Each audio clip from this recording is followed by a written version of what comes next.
Oke guys, ketemu lagi dengan saya masih di masalah kiprok ya. Jadi kali ini kita akan membahas lebih detail perbedaan antara kiprok yang asli dan yang abal-abal. Bagi pemirsa yang belum menonton video saya tentang kiprok, bagaimana kiprok melakukan manajemen pengisian antara yang asli dan yang abal-abal dalam mengatur cut off-nya, maka sebaiknya pemirsa menonton video tersebut supaya memperoleh gambaran yang lebih jelas mengapa harus kita mengetahui antara kiprok yang asli dan abal-abal, sebab sangat berpengaruh sekali dengan keawetan atau maintenance dari aki kita. Di hadapan kita ini ada tiga tepatnya, tetapi yang akan kita uji nanti antara yang asli dan yang abal-abal. Ini adalah kiprok tapi dari brand atau merek Yamaha Mio, dan yang dua ini diperuntukkan untuk Honda Grand atau Honda Supra atau Fit S. Oke, nanti kita akan mengukur berat masing-masing ya, setelah kita mengulas penampakan atau dimensi dari kedua kiprok kita ini. Ini adalah timbangan digital, nanti kita gunakan untuk menimbang keduanya. Pertama-tama ya, sangat sulit sekali membedakan antara yang asli dan yang abal-abal, karena secara penampakan memang sangat baik ya. Artinya yang abal-abal ini pun sesungguhnya desain bangunnya itu sangat rapi sekali. Desain bangunnya atau penampakannya itu sangat rapi sekali.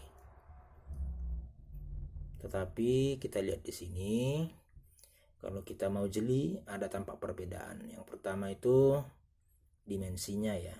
Jadi yang abal-abal ini sedikit lebih besar, sedangkan yang asli ini sedikit lebih kecil. Dan plastiknya ini yang warna hitam yang menutupi pin terminalnya, yang kita samakan dulu, yang abal-abal ini sedikit lebih panjang ke bawah dan yang ini sedikit lebih kecil.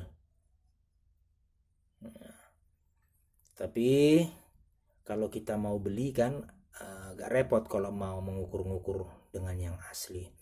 Jadi yang perlu diperhatikan ketika kita hendak membeli, yang pertama-tama itu adalah bungkusnya.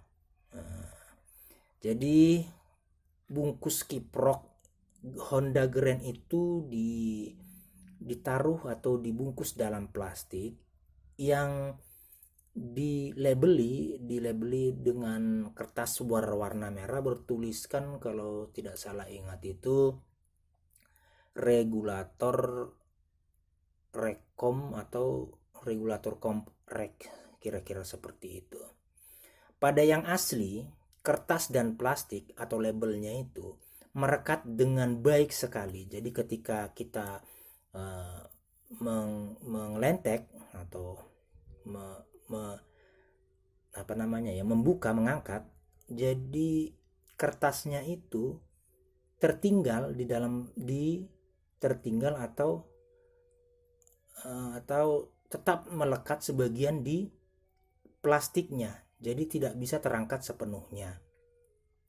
Itu kalau yang asli. Tetapi yang abal-abal, ketika kita mengelentek atau mengangkat kertas labelnya itu, dia terangkat dengan bersih, jadi tidak merekat dengan baik antara kertas dan plastiknya. Lanjut, kemudian di sini untuk yang asli ya, ini perhatikan dengan jeli, dengan sangat, karena ini yang saya kira bisa diandalkan untuk menjadi patokan. Pada yang asli ini ada cetakan emboss, bukan cetakan tinta ini ya, bukan yang hitam ini. Cetakan emboss yang N1 ini posisinya horizontal, tidur dia posisinya. Demikian pun angka 1 yang di sini ini tidur posisinya. Ya, dan pada lingkarannya dia posisinya di bawah. Sedangkan pada yang abal-abal, nah ini dia bisa perhatikan di sini, ini ciri-ciri yang abal-abal. Cetakan embossnya itu vertikal, ya, vertikal seperti ini dan berposisi di atas lingkaran, ya, di atas lingkaran. Dan ini pun nomor 2 di atas lingkaran. Nah, sama pun dengan yang punya Yamaha ya, sebagai perbandingan. Ini punyanya Yamaha Mio. Kita lihat di sini, ini yang orisinil nih, yang asli, yang hebat punya. Ini cetakan emboss N1-nya itu berposisi horizontal, sama seperti milik dari Honda Grand yang orisinil ini, yang ini. Nah, sama dia. Nah, dan pada bagian tengah di antara pin ini, di antara keempat pin ini, kalau pemirsa bisa lihat di situ, bagian tengahnya itu terisi. Jadi meskipun ada cekungan, dia terisi, tidak bolong ya, terisi, diisi oleh epoksi kalau tidak salah itu namanya. Dan yang ini pun dia terisi, yang ini, nah ini terisi. Sedangkan pada yang abal-abal ini tidak terisi, bolong dia sampai ke dalam tuh, di tengah-tengah pin itu ya, perhatikan itu, dia bolong sampai ke dalam. Itu perbedaannya. Lalu kita coba mengukur daripada beratnya. Kita hidupkan dulu. Nah, ini yang abal-abal ya. Beratnya itu di, oke, kita dekatkan. Beratnya itu, kita zoom.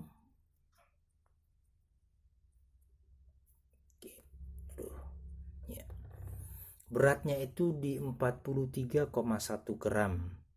Ya, ini yang abal-abal. Lalu kita timbang yang asli, yang orisinil. Lihat pemirsa, beratnya lebih dari yang abal-abal di 43,6. Padahal secara dimensi yang abal-abal ini jauh sedikit lebih besar ketimbang yang asli. Jadi kita bisa bayangkan bagaimana apa yang ada di dalam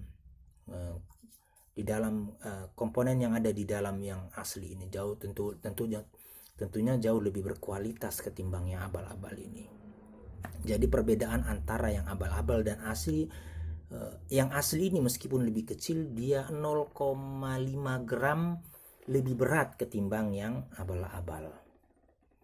Nah, seperti itu pemirsa, ulasan kita untuk mengetahui antara yang abal-abal dan yang asli. Kiranya ini dapat membantu untuk menghindari membeli part yang abal-abal atau memberi part yang tidak asli. Demikian perjumpaan kita. Ketemu lagi di video saya selanjutnya. Salam, bye-bye.